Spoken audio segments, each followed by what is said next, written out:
Imagine waking up one morning, looking at this symbol that has basically defined your community, maybe your family, your weekends for, gosh, over half a century. Right. And then you discover that a boardroom full of corporate lawyers has just completely dismantled it. Oh, yeah. A total shock to the system. Right, like they stripped away all the historical details, totally sanitized the edges, and literally flipped the central icon backwards. Yeah. And why? Just so they could copyright it. It is a jarring scenario, totally. Yeah. But for millions of football fans in the early 2000s, it wasn't some hypothetical thought experiment. It was the actual reality of waking up to this modernized, legally bulletproof crest. Exactly. So welcome to this custom deep dive. We've put this specific analysis together for you, the listener, because you asked a really brilliant question about the hidden layers of the things we literally see every single day. Yeah, we are constantly bombarded by them. All the time. We walk down the street, we open our phones, we watch sports, and we're just surrounded by corporate logos. Yeah. We usually just, register a shape or a color and move on. We don't really think about them. Right. But today, our mission is to slow down and really decode one specific, globally recognized symbol, which is the emblem of the North London football giant Arsenal. And when we synthesize the source materials you provided for this, what emerges is, well, it's not just a sports story. We are looking at an absolute masterclass in visual evolution. Oh, totally. Because Arsenal's crest is this incredibly dense historical document. It tracks this fascinating journey from really working class, gritty military origins all the way to the rather ruthless mechanics of modern global trademark law. It's wild. So let's start by looking at the absolute foundation of this brand. Because if you ask anyone on the street today what visual elements define Arsenal, they will likely name two things, right? The stark red and white colors and the famous nickname, the Gunners. Yeah, those are the pillars. And today, that combination is literally a multi-billion-dollar enterprise. But diving into the notes on their founding in 1886, the origin of that iconic red and white aesthetic is it's incredibly humble. It definitely wasn't born in some high-rise marketing meeting. Oh, far from it. In 1886, establishing a football club was a distinctly informal, grassroots kind of endeavor. Yeah. The men who founded this team, they didn't have the capital to, commission bespoke sporting kits or consult on color theory to intimidate their opponent. Right, they were just guys. Exactly. The defining red and white colors we see today exist simply because a couple of the founding members had previously played for another club, entirely Nottingham Forest. Which is so funny to think about. It is. When establishing this new team in London, they basically wrote to their old club asking for help. And Nottingham Forest generously donated a set of their old spare red shirts. A box of spare shirts. The butterfly effect of that is just wild to think about. You have a brand today whose entire visual identity, recognizable on every single continent, essentially stems from a box of literal hand-me-downs mailed down from Nottingham over a century ago. It's amazing. It really grounds the entire mythos of this massive global entity in a very practical, very working-class reality. And that working-class reality is deeply, deeply intertwined with their geography. The men wearing those hand-me-down shirts were not based in the affluent parts of North London where the club resides today. Right, yeah. They were based in Woolwich in southeast London, and more importantly, they were workers at the Royal Arsenal Munitions Factory. Which perfectly explains the core iconography, right? Like, when your daily life literally revolves around the industrial manufacture of weapons and artillery, your visual vocabulary is going to be incredibly specific to that. Oh, absolutely. The defining symbol of the club, the cannon, wasn't just pulled out of thin air because it looked aggressive or cool. It was a literal reflection of the air they were breathing at the factory. Yeah, the mechanism of choosing that symbol is key here. Because in late 19th century industrial London, local identity was everything. The cannon represented the specific balance that mirrored their daily labor. Right. It was a blend of immense power, localized defense, and outward attack. But, and this is where it gets funny, their very first attempt to formalize this into a crest. Oh, boy. Yeah, the era running roughly from 1888 to 1922, it shows just how much trouble they had translating that gritty reality into a clear visual message. Calling it trouble is a massive understatement. I'm looking at the design of that first crest in our sources, and it is a masterclass in visual confusion. It really is a mess. They decided to draw heavily on the local Woolwich Borough coat of arms. Yeah. So the result is this shield featuring 3 separate cannons, but they are oriented vertically, like pointing straight up at the sky, and they're flanked by these really ornate carved lion heads. It is a highly complex, incredibly dense piece of heraldry. But the execution is just bizarre. Because they are vertical tubes pointing straight up, casual observers constantly mistook the three cannons for industrial chimneys. Right. It makes me think of, I don't know, it's like someone starting a sleep tech company today calling themselves the servers, but for some reason their logo looks exactly like three kitchen refrigerators. That's a great comparison. And the founders have to constantly be like, no, I promise it's technology, not home Yeah. appliances. Like, why would a football club adopt such a confusing, cluttered image? Were they just trying way too hard to look like an official arm of the local government? Well, to understand that choice, we really have to recognize a fundamental shift in how organizations viewed themselves back then. Early sports teams did not conceive of themselves as brands. Interesting. Yeah, the concept of brand identity or scalability or merchandising, it simply did not exist in that context. They viewed themselves strictly as extensions of their local community. Ah. So, by adopting the Woolwich Borough coat of arms, complete with those chimney-like vertical cannons and aristocratic lion heads, they were making a deliberate statement of municipal allegiance. So it's less about creating a unique logo to sell shirts and more about clearing a shared civic identity. They're basically saying, we are Woolwich, and using the pre-existing visual language of the town to prove it. Precisely. They were co-opting civic pride. It didn't matter if the cannons looked a bit like chimneys from a distance, because the local people of Woolwich knew exactly what those symbols meant in the context of the royal arsenal. Right, the locals get it. Exactly. It was hyper-local communication. But that hyper-local strategy has a built-in shelf life, doesn't it? Especially if the club ever plans to leave that specific geographic bubble, which is exactly the crisis they run into next. Yeah, the big move. Right, between 1922 and 1925, the club packs up and relocates to Highbury in North London. They leave Woolwich, the munitions factory, and that entire specific community behind. And that physical relocation necessitates an immediate visual evolution.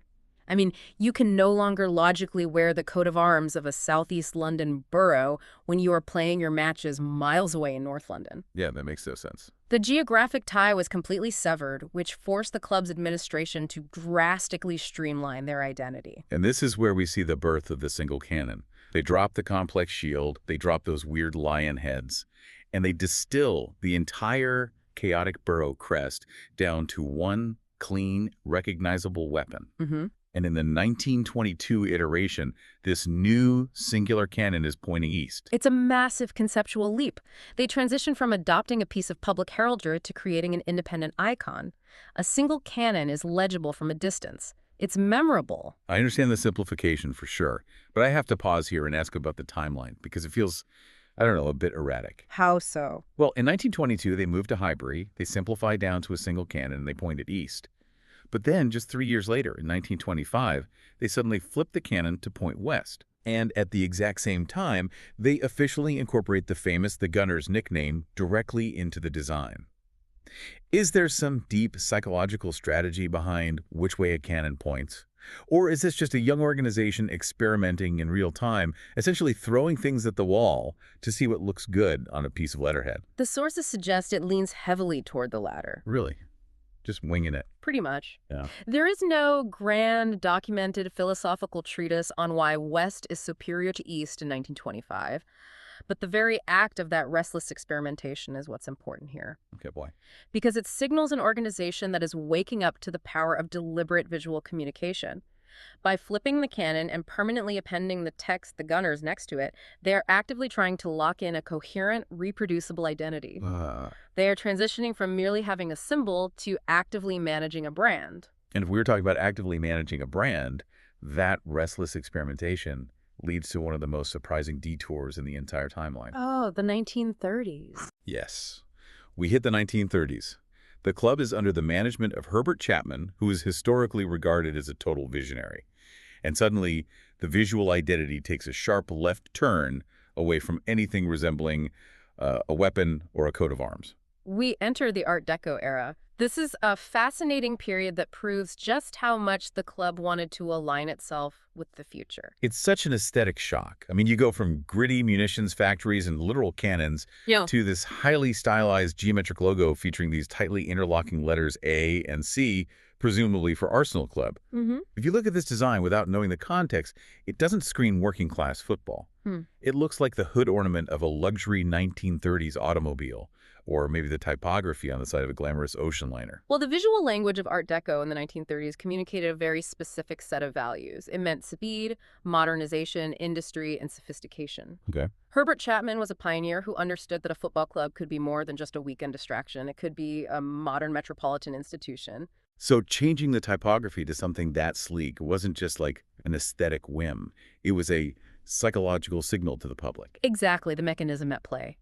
By adopting that geometric interlocking design, the club was distancing itself from the muddy, chaotic, Victorian origins of the sport. Oh, wow. Yeah, they were presenting themselves to the London public and the wider nation, really, as a forward-thinking, sophisticated enterprise. It shows an incredible awareness of how typography and design can completely alter the public perception of an organization's status. But despite how elegant that Art Deco detour was, it clearly wasn't the final answer. Neither the confusing chimney cannons nor the sleek geometric letters managed to capture the long-term soul of the club, because eventually all of this aesthetic wandering consolidates into what the sources call the VCC era. Yes, and the VCC era represents a period of unprecedented stability for the club's visual identity. I mean, it spans over half a century, from 1949 all the way up to 2002. Let's break down the anatomy of this classic logo, because this is the emblem that generations of fans lived and died by. By 1949, they bring back the single cannon still pointing west, as it had been since 1925. Right. They clearly place the word Arsenal across the top. But the true defining feature, like the anchor of the whole design, is a scroll underneath bearing a Latin motto, Victoria Concordia Crescit. Translated, it means victory grows out of harmony. Victory grows out of harmony. I have to say, there is something profoundly beautiful about that. To take an organization founded in a factory, literally dedicated to manufacturing the tools of war, and to define their ultimate philosophy with a mantra about harmony and collective unity. It's incredibly poetic. It is a brilliant piece of identity building. By utilizing Latin, they immediately imbued the club with a sense of ancient gravitas and nobility. Right, it feels permanent. Exactly. It elevated the brand from a localized sports team to an institution governed by a shared philosophical ideal. For 53 years, the VCC crest wasn't just a logo to be printed on matchday programs, it was a revered emblem. Which sets the stage for the absolute earthquake that hits in 2002. Imagine having this deeply philosophical, beloved crest represent your community for over 5 decades. Yeah. And then, the club introduces a radical, total redesign. They strip away the Latin motto completely. They sanitize the artwork into these very clean, modern, almost digital-looking lines. And perhaps most jarringly, the cannon, which had reliably pointed west since 1925, is suddenly flipped back to point east. And the initial fan reaction was one of intense alienation. When a symbol has acted as the visual shorthand for your community's passion for 50 years, altering it feels like a violation of trust. Oh, I bet. Yeah. But the underlying mechanism driving this 2002 change is really the true revelation of this deep dive, because this redesign wasn't triggered by a new marketing director who just happened to prefer the aesthetic of an eastward-pointing cannon. No, not at all. It wasn't about modernizing for the sake of looking fresh. The entire overhaul was dictated by the harsh, unromantic mechanics of commercial copyright law. This is where the intersection of history and modern commerce becomes incredibly fraught. The core problem was that the classic, beloved VCC logo was built upon elements that originally derived from public municipal sources. Right, going back to Woolwich. Exactly. Because it utilized variations of historical public domain imagery going all the way back to those early days, Arsenal found themselves navigating a massive legal vulnerability.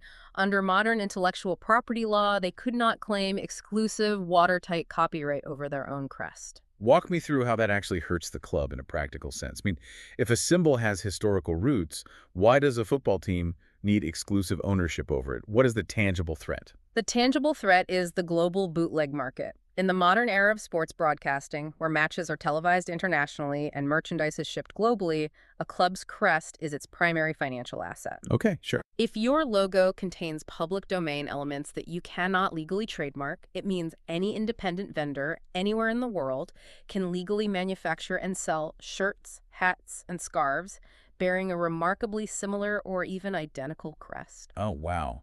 And the club would see zero revenue from those sales. Zero revenue, and arguably worse, zero quality control over what products are associated with their name.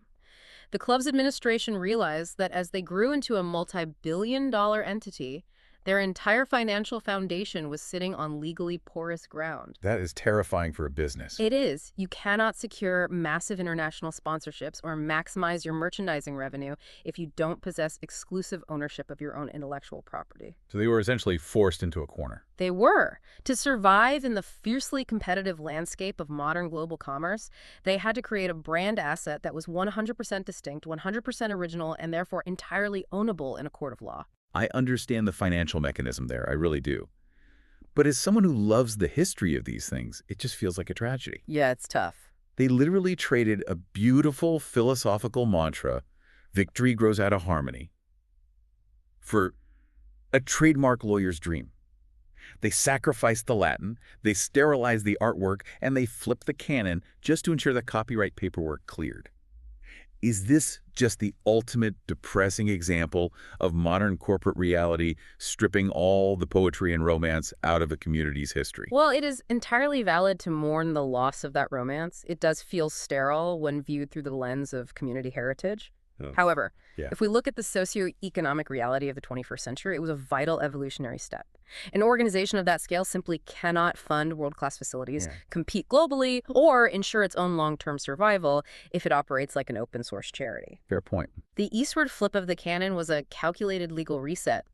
It was the club drawing a line in the sand and saying, this specific iteration is ours alone.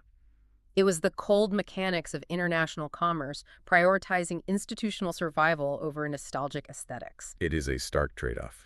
It really is. Let's trace the full arc of the journey we've mapped out for you today. We started in 1886 with a group of blue-collar munitions workers in southeast London piecing together a team while literally wearing the donated hand-me-down shirts of Nottingham Forest. We watched them attempt to borrow local civic pride by adopting a coat of arms so confusing that their proud military cannons were mistaken for industrial chimneys. And then we followed them as physical relocation forced them to streamline their identity.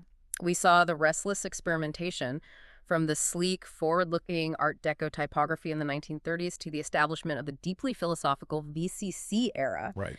which anchored the club's image for over half a century. And finally, we witnessed that inevitable collision with the modern corporate era, a collision that forced the club to strip away the uncopyrightable elements of its past, discard the Latin poetry, and engineer a globally protected, legally impenetrable trademark with a canon pointing firmly to the east. Yeah.